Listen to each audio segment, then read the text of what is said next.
ایک انسان کی اصلاح کے لیے انہی میں سے انشاءاللہ الرحمن چند ایک اقوال خواجہ صاحب کی زبان سے جو نکلے، جو لوگوں کے دلوں پہ اثر کر گئے، آج وہ کلمات ہم بھی زیر مطالعہ کر کے غور کریں گے، کوشش کریں گے کہ ہمارے اندر جہاں کمزوری پائی جاتی ہے ہم اپنی اصلاح کریں۔ آپ کے جو اقوال تھے، آپ لوگوں میں بیٹھتے تھے، بیان کرتے تھے اور لوگ انہیں محفوظ کر لیتے تھے، انہیں یاد کر لیتے تھے، ان کے مطابق اپنی زندگیاں بسر کرتے تھے، وہی عملی نمونہ بن جاتے ان کے لیے۔ اور دراصل اولیاء کرام کے جو اقوال ہیں نا، یا خواجہ صاحب کے جو اقوال ہیں، یہ قرآن و سنت کے برعکس نہیں ہیں، قرآن و سنت کے خلاف نہیں ہیں، یہ قرآن و سنت کے مطابق ہیں۔ ایک ولی کامل، صوفی باصفا، ایک اللہ کا جو نیک بندہ ہوتا ہے، اس کا قول، فعل، عمل، کردار، اس کا بولنا، اس کا مکمل نظام جو ہوتا ہے وہ قرآن و سنت کے مطابق ہوتا ہے، اور قرآن و سنت کے مطابق ہی وہ لوگوں کی اصلاح کرتا ہے۔ لیکن جب وہ بول رہا ہوتا ہے تو پھر ان اقوال کی نسبت جو ہے وہ اس اللہ والے کی طرف ہو جاتی ہے۔ مثلا پہلی بات جو خواجہ معین الدین چشتی اجمیری رحمۃ اللہ علیہ نے ارشاد فرمائی ہے وہ یہ ہے کہ والدین کے چہروں کو محبت سے دیکھنا اللہ تعالیٰ کی خوشنودی حاصل کرنے کا ذریعہ ہے۔ اب دیکھیے، اللہ تعالیٰ بھی یہی فرماتا ہے کہ والدین کی خدمت کرو اور ان سے محبت کرو، ان کو گالی نہ دو، ان کو ستاؤ نہیں، ان کو تنگ نہ کرو، ان سے محبت کیا کرو، ان کا ادب کیا کرو۔ آپ صلی اللہ علیہ وسلم کی پوری زندگی میں یہی پیغام ہے، اور یہی پیغام خواجہ معین الدین چشتی اجمیری رحمۃ اللہ تعالی علیہ آگے جاری کر رہے ہیں۔ فرماتے ہیں کہ والدین سے محبت کرو۔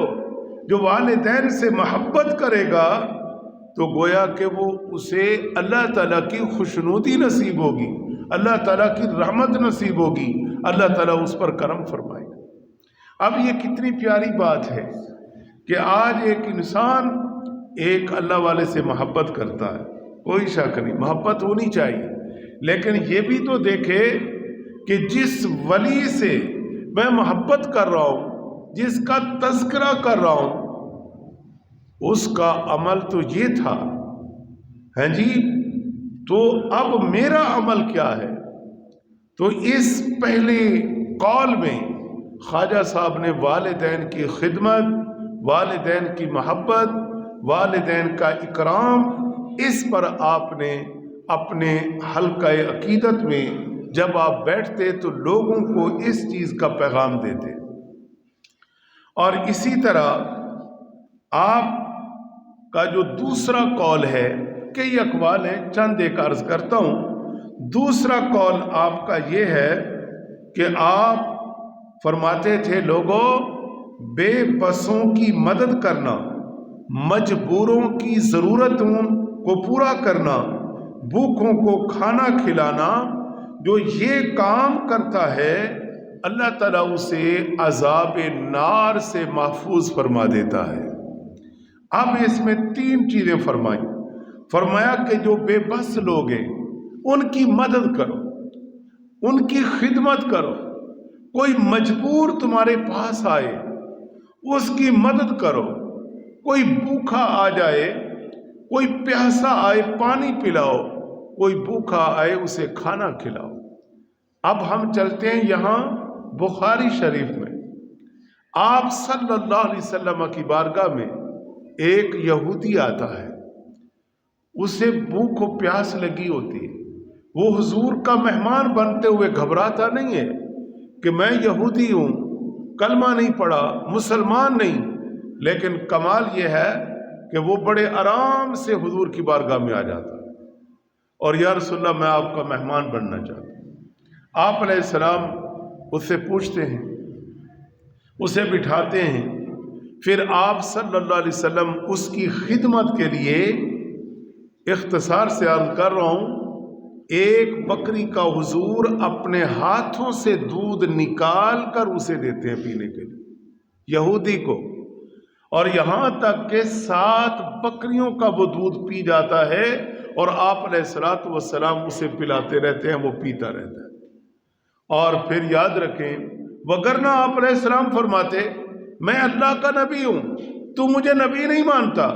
تو کسی اپنے ہم خیال ہم عقیدہ کے پاس جا، اس کا مہمان بن۔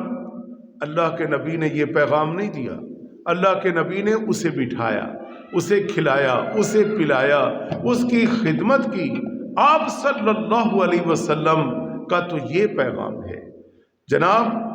رات کو پھر وہ حضور کے پاس ہی آرام فرما ہوا، اور صبح کے وقت پھر جب اس کے دل نے یہ پیغام دیا کہ اللہ اکبر، آپ صلی اللہ علیہ وسلم جو اللہ کے پیارے نبی ہیں، جن کا عمل یہ ہے، جن کا کردار یہ ہے، وہ خدمت لوگوں کی اس طرح کرتے ہیں، صلہ رحمی کس طرح سے ان کی بے مثل و بے مثال ہے۔ آخر وہ صبح آپ علیہ السلام کی بارگاہ میں حاضر ہوا، یا رسول اللہ مجھے کلمہ پڑھا کر مسلمان کر دیجئے۔ سبحان اللہ، قیدوں کو پابندی لگی۔ اتنی اچھی بات سنی، حدیث پاک سنی، مستند حدیث سنی، اور آپ نے تو بالکل ایسے جیسے نا خاموشی چھائی ہوتی ہے۔ تو آپ صلی اللہ علیہ وسلم کی یہی اب آپ کے اعمال، افعال، کردار کو لے کر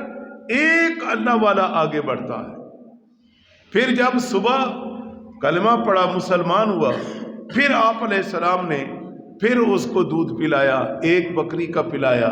دوسری کا اس نے کچھ پیا، اس نے کہا یا رسول اللہ اب میں سیراب ہو گیا ہوں، ہاں جی میں سیراب ہو چکا۔ تو پھر آپ علیہ السلام نے محبت سے اس کو رخصت کیا۔ اب آپ دیکھیے، آپ صلی اللہ علیہ وسلم کا یہ عمل آپ دیکھنا چاہتے ہیں تو ایک اللہ والے کے اندر دیکھ سکتے ہیں۔ اور آج ہماری حالت کیا ہے؟ ہماری حالت یہ ہے کہ ہم ویسے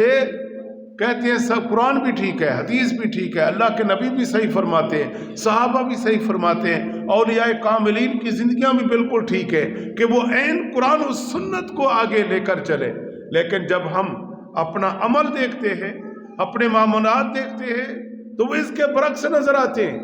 ہم تو بڑی خوشی کے ساتھ لوگوں کے حق کھاتے ہیں، لوگوں کا مال کھاتے ہیں، لوگوں کو اذیتیں پہنچاتے ہیں، لوگوں پر ظلم کرتے ہیں، ناجائز انہیں تنگ کرتے ہیں۔ خواجہ معین الدین چشتی اجمیری رحمۃ اللہ علیہ، جو بر صغیر پاک و ہند میں جنہیں رسول اکرم صلی اللہ علیہ وسلم نے بھیجا تھا، جنہیں اللہ کے نبی نے بشارت عطا فرمائی کہ تم اس سرزمین پہ جا کر لوگوں کو دین اسلام میں داخل کرو، تو اس ولی کامل نے آ کر ان چیزوں کا خاتمہ کیا کہ اب ظلم نہیں ہوگا، اب ناجائز لوٹ کھسوٹ نہیں ہوگی، لوگوں کی خدمت کی جائے گی، لوگوں کے حقوق کی پامالی نہیں ہوگی۔ اللہ والا تو یہ پیغام دیتا ہے۔ تو یہ حضرت خواجہ معین الدین چشتی اجمیری رحمت اللہ تعالی علیہ کے اقوال میں سے ایک یہ قول ہے کہ آپ فرماتے ہیں کہ بے بسوں کی مدد کرو، مجبوروں کی ضرورتیں پوری کرو، اور بھوکوں کو کھانا کھلاؤ۔ تو یہ کام صوفیاء نے کیے، ان اللہ والوں نے یہ کام کیے کہ آج دیکھیں دنیا، لنگر تو کہیں بھی تقسیم کرو، اللہ کے نام کا کرنا ہے، جہاں چاہو کر سکتے ہو، لیکن لوگ وہاں مزارات پہ جا کر کیوں تقسیم کرتے؟ وہاں بھوکوں کو کھانا کھلاتے ہیں، وہاں بھی وہ اللہ کے نام کا ہی کرتے ہیں۔ لیکن ظاہر ہے ایک دل کے اندر یہ بات ہے کہ اللہ والے کی بارگاہ میں اتنے لوگ آئے ہوں گے، چلو وہ ہمارے مہمان ہیں، نہ جانے کہاں کہاں سے چل کے آئے، کوئی کھانے والا آ رہا ہے، کوئی کھلانے والا آ رہا ہے۔ تو یہ اصل ان کا اپنا عمل تھا جس پر انہوں نے ساری زندگی گزاری ہے، لوگوں کی خدمت کی ہے۔ اور تیسری بات آپ نے یہ ارشاد فرمائی کہ مومن کی معراج نماز ہے کہ اس کے بغیر وہ اللہ تعالیٰ کا قرب حاصل نہیں کر سکتا۔ خواجہ معین الدین چشتی رحمۃ اللہ علیہ انسانوں کو یہ پیغام دے رہے ہیں، اہل ایمان کو یہ پیغام دے رہے ہیں کہ لوگو تم کہو کہ میں اللہ کا قرب حاصل کروں اور تو نماز نہ پڑھے تو یہ بھول جا کہ تجھے اللہ اپنا قرب عطا کرے گا، اللہ تعالیٰ تجھے اپنا قرب نہیں دے گا۔ اور پھر اللہ تعالیٰ کے دیدار کا جو ذریعہ ہے فرمایا وہ نماز ہے، لہذا نماز کی پابندی کرو۔ نماز ایک ولی کے لیے ضروری ہے، ہر اہل ایمان کے لیے ضروری ہے، لیکن آج اگر ہم سمجھتے کہ نماز کے اندر اطمینان نہیں ہے، لیکن پھر ہمیں ان لوگوں کی زندگیوں کو، ان کی عبادات کو، ریاضات کو دیکھنا ہوگا کہ انہوں نے اللہ تعالیٰ کی عبادت کس طرح سے کی ہے، ان کا کھانا کیسا تھا، پینا کیسا تھا، ان کا نظام زندگی کیسا تھا، ہر چیز محفوظ ہے، کوئی پریشانی کی ضرورت نہیں ہے۔ تھوڑا وقت دیں، ان صوفیاء کو پڑھیں، ان کی زندگیوں کا مطالعہ کریں، تھوڑا ٹائم دیں، پھر خود دیکھیں اپنے اندر انقلاب کیسے برپا ہوتا ہے، پھر کیسے ہر وقت موت یاد آتی ہے۔ خواجہ معین الدین چشتی اجمیری رحمت اللہ تعالی علیہ فرماتے ہیں کہ اپنی موت کو یاد رکھو، موت بھلانے والی چیز نہیں ہے، جو موت کو بھلا دے گا وہ گناہوں کی طرف بڑھتا چلا جائے گا۔ آپ فرماتے ہیں کہ نہ، جو موت کو یاد کرو، جتنا موت کو زیادہ یاد کرو گے اتنا تم زیادہ اللہ تعالیٰ کی عبادت کرو گے، جتنا اللہ تعالیٰ کا خوف تمہارے دلوں میں زیادہ ہوگا اتنا زیادہ تم اللہ کی عبادت کرو گے۔ تو جب اللہ کی عبادت زیادہ کرو گے، آخرت کو یاد رکھو گے، تو پھر تمہیں اپنی عبادت میں سکون آئے گا، اطمینان آئے گا، اور اللہ تعالیٰ بھی راضی ہوگا۔ جب اللہ تعالیٰ راضی ہوتا ہے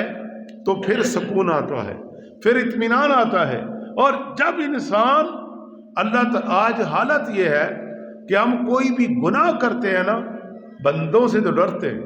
اللہ سے نہیں ڈرتے۔ صوفیاء کے اندر اس کا الٹ ہے، وہ اللہ سے ڈرتے ہیں، بندوں سے نہیں ڈرتے۔ اس لیے اللہ تعالیٰ نے قرآن میں فرما دیا، الا ان اولیاء اللہ لا خوف علیہم ولا هم یحزنون،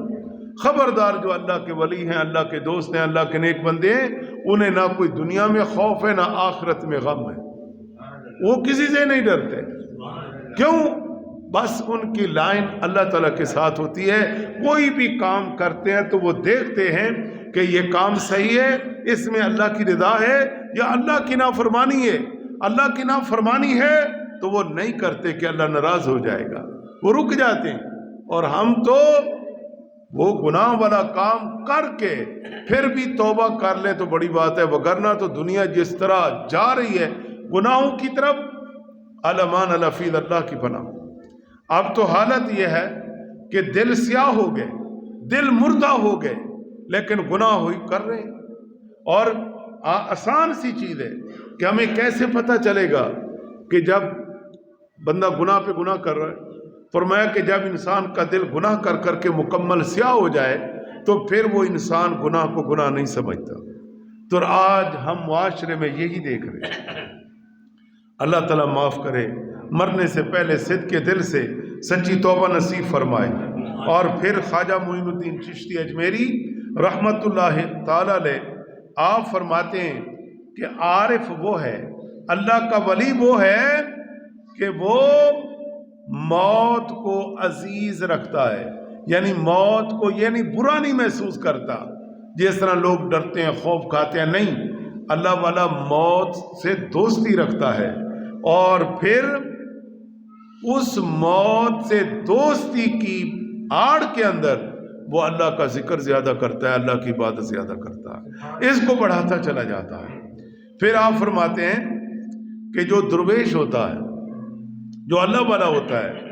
فرمایا کہ وہ ہوتا ہے کہ جس کے دل میں دنیا کے خیالات ختم ہو جائیں، جو دنیا کے خیالات سے اپنے آپ کو پاک کرے اور اپنے دل کے اندر اللہ تعالیٰ کا خیال رکھے۔ جس کے دل کے اندر اللہ تعالیٰ کا خیال ہوتا ہے تو پھر اس کی زندگی بے مثل و بے مثال ہو جاتی ہے، اس کو عبادت میں سکون آتا ہے، لوگ ان کے پھر چہروں کو دیکھ کر کلمہ پڑھ لیتے ہیں، لوگ ان کی زیارت کو سعادت سمجھتے ہیں، لوگ ان کی نشستوں میں بیٹھنے کو سعادت سمجھتے ہیں، لوگ ان کے پاس کچھ لینے کو سعادت سمجھتے ہیں، پھر ان کے درجات، ان کے معاملات اس نوعیت کے ہو جاتے ہیں۔ اور پھر آخری بات آپ نے ارشاد فرمایا کہ اے انسان تو ذرا خیال کر، اللہ والا جو ہوتا ہے نا، ایک عارف، وہ اس مقام پر کب پہنچتا ہے؟ فرمایا کہ وہ عارف جب اللہ کی بات کرتا جاتا ہے، مخلوق خدا کی خدمت کرتا جاتا ہے، یہ وہ کام ہے جو اللہ کرتا ہے، اور یہ اللہ کے کام ایک بندہ اسی طرح کرتا ہے آگے۔ تو فرمایا کہ پھر وہ اس مقام پر پہنچ جاتا ہے کہ جس طرح دنیا کے اندر آفتاب روشنی پہنچا رہا ہے، اللہ والے بھی اسی طرح رب تعالیٰ کا پیغام لوگوں کو پہنچا رہے ہوتے ہیں۔ جس طرح وہ ساری کائنات کو روشن کر رہا ہے، اسی طرح فرمایا کہ ایک اللہ کا ولی، اور یہ سوچنے کی باتیں نہیں ہیں کہ جی اتنے لوگ کیسے مسلمان انہوں نے کر لیے۔ ہم اپنے اوپر قیاس نہ کریں، ہم اپنے اوپر ایک خواجہ معین الدین چشتی کو، داتا علی اجمیری رحمۃ اللہ علیہ کو، بہاؤالدین نقشبند رحمۃ اللہ علیہ، فرید گنج شکر رحمۃ اللہ علیہ، ان اللہ والوں کو اپنے اوپر قیاس نہ کریں، ان کو ان کے تناظر میں دیکھیں کہ ان کی زندگیاں کیا ہے، ان کی عبادات و ریاضات کیا ہے، ان کے مخلوق کے ساتھ معاملات کیا ہے۔ تو بھائی جان، یہ ایام بڑے ہی قابل غور ہیں۔ حضرت خواجہ معین الدین چشتی اجمیری رحمۃ اللہ علیہ اللہ والے تھے، عبادت گزار تھے، انہوں نے پوری زندگی اللہ کی بات کی اور بڑی محنت سے اس مقام تک پہنچے، اور پھر بر صغیر پاک و ہند ان علاقہ جات میں آ کر دین اسلام کی خدمت کی۔ اللہ تعالیٰ غریق کے رحمت فرمائے، اللہ تعالیٰ ان کے درجات میں بلندیاں عطا فرمائے، اللہ تعالیٰ ان کی جو خدمات ہیں قبول فرمائے، اور ہمارے جو سانس باقی ہیں اللہ تعالیٰ ہمیں دین متین پر چل کر اپنی زندگیاں کامل کرنے کی اللہ توفیق عطا فرمائے۔ وآخر دعوانا الحمدللہ رب العالمین۔